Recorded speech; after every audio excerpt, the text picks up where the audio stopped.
Hey, thanks for joining us on KARE 11 Plus. We want to talk about a big election happening tomorrow. Hey, I'm Jenna Shortle, and that election on its face is about who is going to get a seat on the Wisconsin Supreme Court, but it's much, much bigger than that. We have Danny Spiewak with us tonight on our extra edition of Breaking the News to talk about this, because this just isn't another judicial race. This is something that has got the nation's attention politically because it's being put up as a litmus test on the Trump administration. So what race are we talking about and what's at stake here? Sure. So the Wisconsin Supreme Court has a justice up for election tomorrow. So as you mentioned, right, that's not something that typically even people in Wisconsin, certainly not in Minnesota, but even people in Wisconsin probably wouldn't pay a lot of attention to. But of course, it's, at a state level, it's going to decide whether or not the liberal justices retain their majority. So of course, if you're talking about abortion rights or collective bargaining or electoral maps and challenges that could happen around those district maps, it matters if you're conservative or liberal majority. So obviously, this is going to be the one swing vote, the other, either way, whoever wins. But so significant if you live in Wisconsin for state rights and things like that. Absolutely. And so that'll affect everybody in Wisconsin. But why it's such a national story is because, as you mentioned, it is an early litmus test of how voters in not just a state, but in a swing state like Wisconsin feel about what's happening with President Trump so far in his administration, but then also with Elon Musk donating a lot of money in this race and getting personally involved. It's how do voters in a swing state feel about Elon Musk, front and center in the American government right now. And so that's why it's getting so many eyeballs and certainly dollars. Right. And we'll get to that money portion of this in a second. But you talk about Wisconsin being a swing state. And to me, that seems to be the biggest deal here in terms of national interest, or at least 70% of the deal is that polling can tell you one thing, just trying to figure out what Americans are feeling is another thing. But this is the only real way to find out how people in a big swing state feel about how things are right now. Mm-hmm. Right? Yeah, absolutely. And the fact that it's April, so it's like a weird time to have an election, a spring election. Like, again, you're just not usually going to hear much about it, but it's the only thing happening nationwide. It's coming, 3-4 months after President Trump takes office. And so it's almost like just this perfect storm of events that are creating so much focus on this one race. And it just happens to be in our backyard, where, of course, a lot of our viewers live in Western Wisconsin. What has struck me is how invested Elon Musk is in this race. We're not seeing President Trump. I mean, he's said things on Twitter. He said things a few times in sound bites, but he is not traveling to Green Bay with a cheese hat on, handing people $1 million to sign a petition or support a cause. Why is Elon Musk so invested in this Supreme Court race in Wisconsin?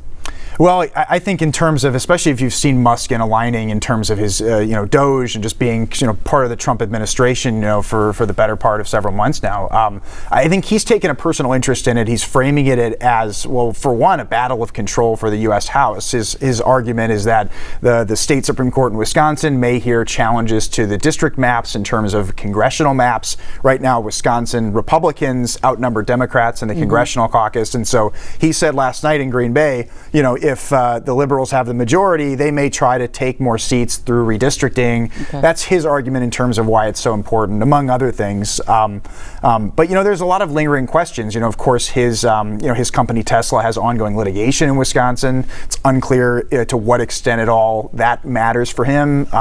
But he's kind of taken a personal interest in it, thinking that he even said last night this would determine the course of potentially Western civilization. Yeah, he said that in Green Bay.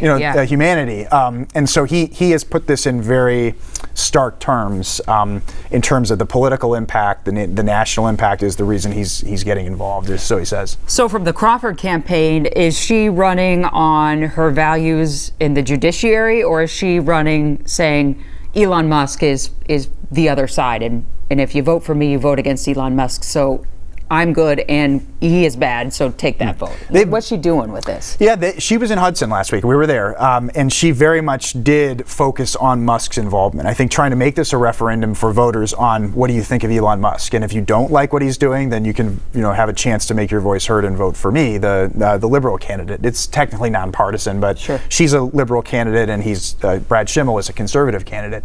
She's also talked about, because she's very careful, and both candidates are, to say, well, we can't say how we would rule on a case. But she's been very clear that when she was in private practice, she was a strong defender in a case for Planned Parenthood. Okay. And so she makes letting voters know without saying I would rule on a case like this. She says these are the things that I have been involved in before. And for Brad Schimmel, he's saying I'm endorsed by law enforcement. If you have public safety cases that come to me, he's framing himself as somebody that would be more of a supporter of law enforcement, at least in his view. And so both of them are talking about their record just in a different way because it's a different kind of race. Right. It's when you talk to Brad Schimmel, which you just did a few days ago, is he trying to make it about himself, like Brad Schimmel versus Susan Crawford, not Elon Musk versus people that have donated to Crawford, like George Soros and J.B. Pritzker? Mm-hmm. He has very much, although he has criticized those donations from Democratic billionaires towards Judge Crawford, Judge Schimmel has very much tried to distance himself from Elon Musk, saying he said he just talked to him for the first time like a week and a half ago. Oh, wow. He said he's only been told to follow the law. He says he hasn't been promised anything. He said he had no part in the Green Bay event that took place over the weekend. And in the same way that Crawford has also tried to kind of distance herself from some of her major donors. There's a lot of money flying around, and they're both trying to say, we're running our campaigns, we can't control outside spending. To a degree, they can't. So it's a fair point from both of them. And you talked to each of them about that, right? You asked them the pointed question about the money. Yeah, and when it comes to Elon Musk, of course, that's just been the big national focus. So we spoke with Brad Schimmel via Zoom. He was out on the campaign trail in eastern Wisconsin. And take a listen to what he said when we asked him about that. Okay. Is Elon Musk calling the shots on your campaign? Elon Musk is calling no shots in my campaign. I talked to that man for the first time last Friday night. All he's asked of me is that I follow the law. Isn't it crazy that Elon Musk is spending tens of millions of dollars to help Brad Schimmel in this race, and allegedly they just talked a few days ago for the first time? That just seems unbelievable to me. Yeah, and you don't know if that's the way it was intended, so that there is some distance, and we just don't know. But it is it is interesting, just the level of money that's been spent. And then, as we were talking before we came on, some of the money's spent directly toward the candidates. A lot of it is spent on the Democratic and Republican parties of Wisconsin. Right. So there's just, the campaign finance stuff is so, fascinating, if that's the right term, but just so convoluted that the general public doesn't understand when they see advertisements where it's coming from, who paid for it, the different groups associated. But in this case, there's just been a lot of money, on both sides, obviously. Crawford got money too, and you asked her about that?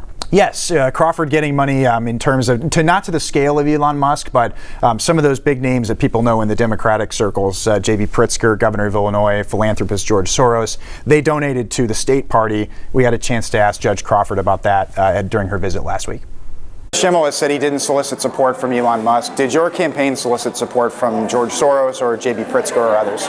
No, we didn't. And in fact, those contributions were made to the Wisconsin Democratic Party. The Democratic Party has been generous in transferring funds to my campaign. So there you have it. There's the answer to the money question. You said something that it may pique your interest. It always piques mine after so many years of doing reporting and political reporting, is that these candidates don't run with a party. It's not partisan. But what we are witnessing in the ads that we see and the rhetoric being used online is greatly partisan. Maybe not by the candidates, but by people who are saying vote for this candidate in a really partisan way. So how is it not partisan? How do you explain that? It really is a partisan race. It's a lot of different partisan races. It might even be Republican versus Democrat at the national level. It's a referendum on Trump or a referendum on Elon Musk, or even at the state level, just a partisan about the issues you care about. There are so many politics involved that it's almost. I understand why the candidates say it's a nonpartisan race, because they're running not for a party, but really, if you know what you're looking at, you're voting for a party's ideology in a sense, for all practical purposes, in my opinion. So we know the Wall Street Journal, the Washington Post, the New York Times, they're fired up. Are Wisconsin voters fired up? Is there any expectation that, more Wisconsinites are going to vote than have before in a judicial election? That's a big question. We don't have polling or anything necessarily. I know there's been a lot of polls done, I believe, by Marquette Law that does a lot lot of polling, that there wasn't even all that much name recognition for the two candidates. That may have changed just since they're all over the air now and their signs are everywhere. But we went over to Hudson and there's signs, but it doesn't look like a presidential election. It's not that buzz of everywhere you go, everyone's talking about it. But it's certainly notable, and people are definitely paying attention. And I wonder if turnout will be a little higher than it normally would be in a spring election. But just to give you a little sense, there was a huge Supreme Court race just 2 years ago in Wisconsin. So maybe not to this extent, but it was that at the time was the most expensive race. And and that one swung the majority towards the liberal justices. And that one, the turnout in 2023 for a spring election for justice, probably about like half the voters that voted in 2024, the presidential election. So you're talking about a sizable amount, but definitely not as many as people are going to go out to a presidential race. And I honestly cannot tell. I think it's just like political reporting fatigue if this one feels bigger than that one, because I think that one at the time was the most expensive. And this one now by far is the most expensive race that we've seen, not just Wisconsin, anywhere for a judicial race in this country. And it's kind of, to be honest, Danny, it's sort of a depressing sign of things to come. Like more and more money going into these races where they start to feel like the more expensive they get, the further away from reality they get, to me. Yeah, and I think that it does raise a question about just what, if any, limits should there be on campaign spending. And it's different in America, and obviously there's been a lot of litigation at the Supreme Court level about this, and been covered for years and years in this country. But it does raise questions, really, regardless of the partisan politics that you align with. People are watching this thinking, boy, that's a lot of money to be spent from people that don't live here or aren't directly impacted by the court cases that are reviewed by a state Supreme Court. So especially it's Wisconsin, a home of a co-op called the Green Bay Packers. Like it's a Midwest state, and it does just feel kind of odd to have that much money from people who probably have never been to Wisconsin before.